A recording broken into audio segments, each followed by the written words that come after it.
भंडारा जिल्ह्यातील पवनी तालुक्यात असलेल्या सिंदपुरी रुयाड येथे केंद्रीय संविधान रक्षक संघटनेतर्फे वर्धापन दिन मोठ्या उत्साहात साजरा करण्यात आला। या निमित्ताने त्यागमूर्ती माता रमाई यांची जयंती, प्रबोधन कार्यक्रम, भोजनदान आणि पाणी वाटप अशा विविध सामाजिक उपक्रमांचे आयोजन करण्यात आले होते। कार्यक्रमाची सुरुवात दीप प्रज्वलनाने करण्यात आली।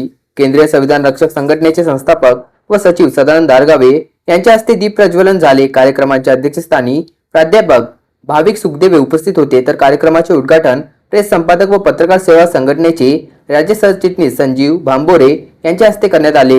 या प्रसंगी भिक्खू संघ, महाराष्ट्र राज्य महिला अधिकारी सामाजिक संघटनेच्या अध्यक्षा नम्रता बागडे, लक्ष्मण दुबे, जीवन बोधिबुद्ध, वैशाली ताई चेंबूरकर, भीमराव वैद्य, पांडुरंग नंदागौडी यांसह अनेक मान्यवर उपस्थित होते। कार्यक्रमात केंद्रीय संविधान रक्षक संघटनेतर्फे प्रमाणपत्र, सन्मान चिन्ह, सन्मान प्रमाणपत्र आणि नियुक्ती पत्रांचे वितरण करण्यात आले।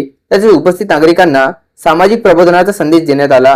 कार्यक्रम यशस्वी करण्यासाठी अस्मिता नगराळे, भावना शेंडे, स्नेहल मेश्राम, भारती कांबळे, पूजा पाटील, ज्योती रामटेके यांसह अनेक पदाधिकारी आणि कार्यकर्त्यांनी परिश्रम घेतले। डॉक्टर बाबासाहेब आंबेडकर सामाजिक संघटना, महाराष्ट्र राज्य महिला अधिकार सामाजिक संघटना, विदर्भवादी शेतकरी संघटना आणि केंद्रीय संविधान रक्षक संघटनेच्या सर्व पदाधिकाऱ्यांच्या सहकार्यामुळे हा कार्यक्रम अतिशय यशस्वीपणे पार पडला। अशाच ताज्या बातम्या जाणून घेण्यासाठी न्यू महाराष्ट्र 24 न्यूजच्या YouTube चॅनलला सबस्क्राईब करा। धन्यवाद।